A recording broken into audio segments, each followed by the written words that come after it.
Hello, welcome to the Dopamine Vlogs. This is my MPC One tips tricks mini series. I'll be going through various little tips and tricks I found working with the MPC One. Some of these tips and tricks may well carry over to the MPC Live 1 and MPC Live 2 alongside maybe the MPC X. Most of the tips in this little tutorial probably won't relate to the MPC X simply because it has like a million buttons, and a lot of my tips that I've got going on here are mainly key shortcuts, little things that you can do that help speed up your workflow, make it easier than having to jump here and jump there and jump everywhere. In this video I'm going to share with you guys the individual shift magic button, I call it. The shift is the magic button for all of your shortcuts. Now starting from the most obvious, you have your shift and then you have your secondary functions listed under pretty much most of your buttons. If you hit shift, like you say, you get your secondary functions. It also gives you an indication in the color. Save menu, you save it to a location, and once I've chosen that location, bearing in mind that every time you do a quick save, which is holding shift and save, it'll save it to that location. We have your pad mix again. So these are just your secondary standard jump along functions. Yeah, these are the ones that you can see. Very handy to know that if you double click, it also gives you like a shift function. So rather than holding shift in grid menu, or it doesn't work with save. Pad mix, by example, I can go into like double pad mix. If I want to go into secondary function there, double click, secondary function there, double click. Also works if your banks. So if you've got using more than one bank on your drum, it's only drum programs, it only works on your banks if you're on a drum program. Okay, other shift functions is useful. Is your transport. Actually, there's few little tricks here, which there's, as you can see, there are no secondary functions listed. However, there are secondary functions built in. Now, one of them, you've got playback. Yeah, as you can see, when you push stop, it just stops where the playhead was. So if the playhead's in the middle of the sequence and you want to go back to the beginning, what you do is you hold shift, hit stop, and that will reset it back 110, and that's a good way of getting back to the beginning of your song. Another function for the stop, as you can see, look here, we've got audio playing. If you double click, it stops all audio, it stops playback of all your audio. You have shift.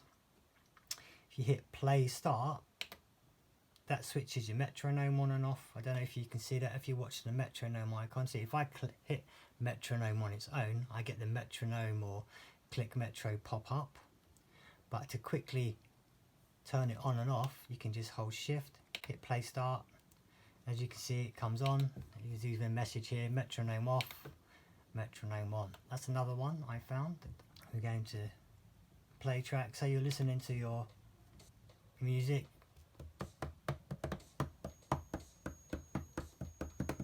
As you can see, I'm not recording anything. However, if I hold shift and hit record, it gives me something called retrospective recorded. So I had 84 events, and basically what that's done there is added them events. It's actually recorded it. It's like an Ableton function where it automatically records all the time, and you can capture your record even if you didn't have record going. If you hold shift, hit record, as you see here, it says no events because I haven't actually played anything, so it hasn't captured anything in the background to then place it onto my grid. That's a handy little one I found, which is pretty cool. Where else will we have? We've got the you can't really see it. Hang on, let me just double click that, bring it up on the screen. As you can see, just with normal increments, it goes up and down by 10. Now if you hold shift while you're doing this and bring it down, it goes down by single increments. As you can see, look, if I go to 111, not holding shift, it will go to 101, 91, 81, etc. And if I hold shift, it goes up in single increments. It's handy if you just want to quickly do a fine adjustment. It's like your fine adjustment. This is like your big adjustment, and here's your fine adjustment. Very handy. Obviously the screen works as well, but it stops you from just moving your hands all the way over the MPC all of the time. Obviously you can go into your menu as such. So you're in your grid menu. What you can actually do is hold the menu button and then hit a pad in combination of where you see the shortcut on screen. By example, there isn't a shortcut for a number of items. The list editor, you don't have a shortcut for your pad colors, and the last one was song. So if you want to jump to song, so by example, let's go to the main menu. I want to quickly get to my list edit because there's a load of stuff I want to edit. So hold this, hit pad 2, I'm in my list editor. This is where it brings me to my second function. Let's go down to here. You can either go singly, delete, delete, delete, delete, or another little handy function. If you hold shift, you can select multiple items. You know, like a select all would be handy rather than having to do this. I haven't found a way to select all of them yet, but that's a good way to get rid of automation, track automation. When you're in your sample edit, you get secondary functions here. It is handy when you're working in a sample editor. Here's another little one I've got. Okay, I like to edit my samples and I'm pretty fancy about it. As you can see, when I touch my Q links, nothing pops up. That's because I've disabled that. But what you have here, you have 1000. If you're on, by example, the start, you'll see where your Q link is because it's indicated by a yellow box and it has a Q next to it saying that this is being controlled by the Q link.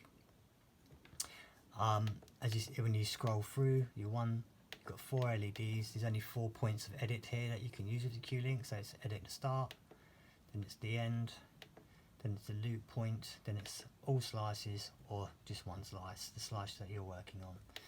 Now what I find when I'm working on samples, I have a tendency of jumping from the end point to the start point to the end point to the start point, which is you can do with your links. But do you want to do that every time? No. So what you can do, I want to jump back. If you hold shift, watch the Q link button, it goes backwards. So you can edit between your start points, go to the end point, want to edit the start again, hit Q link, go in a bit,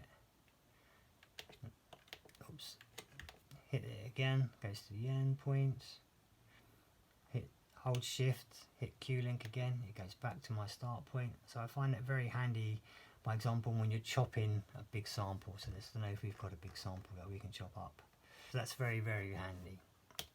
Another shift function which I found very handy. You've got your read and write for your automation. So when it's red, it's writing automation, and when it's green, it only reads automation, and that's generally linked to the channel or whatever section you're editing. Say you just want to hear the track back without any automation, rather than having to go in and here you can turn off you can either record automation, it's red, or you can have it read automation. What happens if you don't want that? You can actually hold shift, hit the automation section up here, and it grays it out. As you can see, this has gone grey, so it's no longer reading or writing automation. Very, very, very handy, I found. Just simply hold shift, disable the automation completely.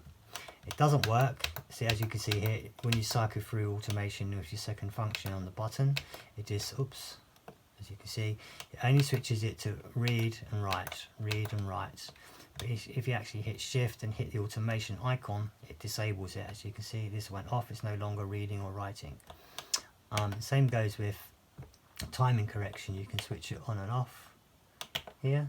If you hold shift, it switches it on and off, on and off.